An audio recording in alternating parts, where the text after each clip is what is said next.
রাজু চলে মদ খাবো।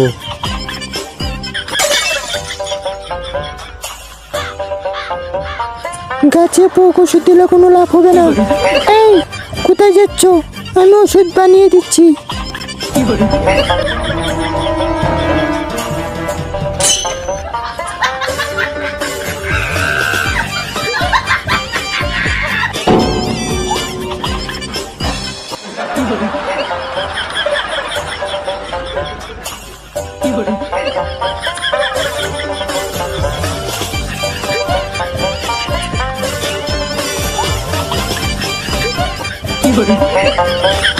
রাজু, আমি জানি তুমি যে বন্ধুদের সাথে মদ খেতে যাবে, তোমাকে যে মেসেজ পাঠিয়েছে এটাও জানি।